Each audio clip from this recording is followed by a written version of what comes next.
Okay. Good morning. My name is David Kirschbaum. I'm with Nonviolence International, and we're basically an international human rights organization, but we're particularly concerned about the Palestinian cause, because actually our founder is a Palestinian psychologist that was deported by Israel at the beginning of the first Intifada for teaching nonviolent resistance. And we're particularly concerned about climate change because that affects us all. So this is why we're doing this workshop, to show that the conflict in Palestine is relevant to climate change, because Israel actually uses the environment and pollution as a weapon against the Palestinian people, and actually also exploits all their natural resources at their expense for their own benefit, you know, as kind of like one of their many expressions of their apartheid system. So that's the basic theme of this workshop. Now the big question is, why? Why are they doing this? What is it? You know, this is the Jewish people, and one of the basic tenets of Judaism is ethics and morality and compassion, you know, peace and all this jazz. And all of a sudden we have this group of Jews doing all this horrible stuff. And so that's an important question to ask, and it's part of trying to learn about it so that we can try to keep it from happening again. Never again should apply to everyone, right? Okay, now there's two things to talk about in terms of why. First of all, there's the basic flaw of Zionism that make it so there's no way it can work. And that is that Zionism is trying to create a democratic Jewish democracy in a part of the world where the Jews are a minority. So how can they create a Jewish democratic state when they're the minority population and probably the majority won't vote for the Zionist party, you know, when they exercise their political rights? So the only way that this could succeed is if they do something really bad and illegal to the majority population to keep them from voting. And that's exactly what has happened. In that, in 1948, when they won the war, and the fighting ended with the armistice agreements being signed with various surrounding Arab countries, they're supposed to let the Palestinian refugees back in, you know, to the country to, you know, return to their homes and stuff, and they refused. And they used their military to keep them out, and they passed laws to legalize it, so-called legalize the process. And this amounts to ethnic cleansing. And they created the biggest refugee population in the world. Is now over 5 million. And it's just a huge crime. But, you know, they had to do that because that's the majority population. And if they allowed them to return, obviously they wouldn't vote for the Zionist party. So basically, at the most basic level, Zionism is unworkable unless they do something illegal. The second thing is we have to study the cultural origins of Zionism. And the cultural origins of Zionism are in the 19th century Europe, which 19th century Europe was, at that time, was actually the origin of all the ideas about democracy and human rights and equal rights and all this kind of stuff. But it was also the land of imperialism, which was basically the belief in the right of the European people to take over the world because the other people in the world were not white Europeans. And this is European imperialism, and it was totally racist in concept. So what happened was that the Jews were extremely disappointed in the movements to create democracy and human rights, equal rights, and all this stuff, because it did not stop anti-Semitism. And anti-Semitism was still flourishing in Europe in the 19th century, and the most shocking example of it was the prosecution of Colonel Dreyfus in France on totally trumped up charges, and it just swept through because he was Jewish. And this really disillusioned the Jews, and very sophisticated, highly educated Jews like Theodor Herzl, who then went on to start the Zionist movement, who decided to give up on Europe and and find some place in the world to create a Jewish state where they would live and they could protect themselves and they didn't have to depend on anybody else. And so basically, the other factor that defines Zionism, besides imperialism, where they thought they could just go to somewhere else in the world, just take it, no matter what the native people said, is desperation. Trauma and desperation due to anti-Semitism, European anti-Semitism. These are the two things that most define why Zionism is the way it is and why it did the stuff that it did, was because of racist imperialism and desperate trauma from anti-Semitism. Now, the last important thing before we get into the subject is to say this, is that one of the things that we have to tell everyone is Zionism is not Judaism. Zionism is an incredible corruption, distortion of Judaism.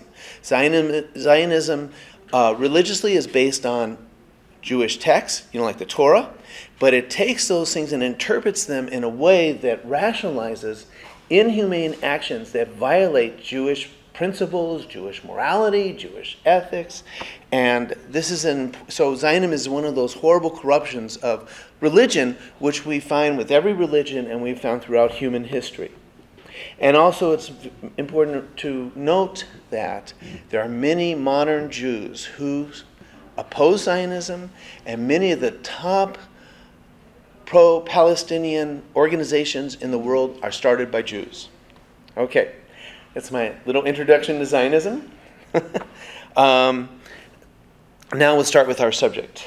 Okay, so the Zionists came to Palestine. It was already populated by a huge native population of Palestinians, some of who were Jews, most of them are Muslims, many of them are Christians. And these Zionists felt like they had the total right to do very corrupt things to them in order to take over the land. And so it's very important to understand that before the Zionists came, there were other European Jews who came and settled in Palestine, and there are also Jews, native Jews, Palestinian Jews that have been here since 1200 AD, and there's no record in history of any significant conflict with those other Jews. The conflict started with the Zionists and because of the Zionist policies. And the Zionist policies were, from the beginning, very difficult and very problematic for the Palestinians because, well, first of all, when they bought land, they kicked the Palestinians off who were farming the land, and that created over 1,000 Palestinian farmer families homeless. The second thing they did was a policy called Jewish labor, which they were very proud of, which meant basically they forced settlements that if they wanted Zionist money, Zionist members, Zionist assistants, they had to only hire Jews for whatever purposes, and they only bought Jewish goods. And what this did was this dissolved a lot of very good business relations between the Jews who were there before and the Palestinians, dissolved all sorts of relations that had been going on very, very well for many years. This created a lot of antagonism with the Palestinians, and as a result, the Palestinians organized and they protested, and the British were there at the time managing the area. The British made promises, the British broke their promises, and finally the Arabs resorted to violence. But it was in reaction to the Zionists. So the Zionists were the cause of the conflict. Okay, so the Zionists went on, they won the wars, they created their own country, and they went on to do terrible things to the Palestinians. And this is the subject. Of this workshop, is that some of the stuff they did involved the environment and natural resources. They used pollution, for example, as a weapon. The most extreme form of this is where they would have a village in a valley. There'd be a Palestinian village which was hundreds of years old in a valley, and the Zionists would go build a settlement on the ridge above the valley, and then they dump all their sewage into the village, their poop, and they'd also dump it into the fields of the fields of the village with their trees, their fruit trees and stuff like that, which was a terrible thing because it destroyed the trees because it hadn't had a chance to compost yet. Okay, so that's one example. The other big example was where they would, the natural resources of the area, the Zionists would steal them.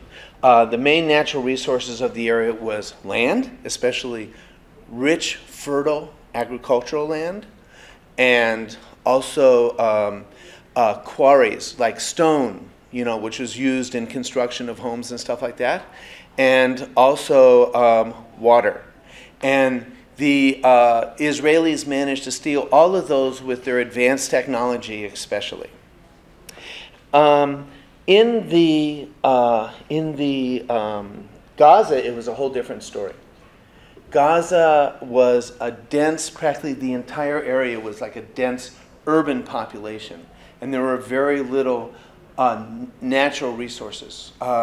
So the main thing that Israel did there was destroy the civilian, water, the ways that they clean the water treatment plant, the sewage plant, the infrastructure for transporting water, and also electricity, all these kind of things that are necessary for urban life.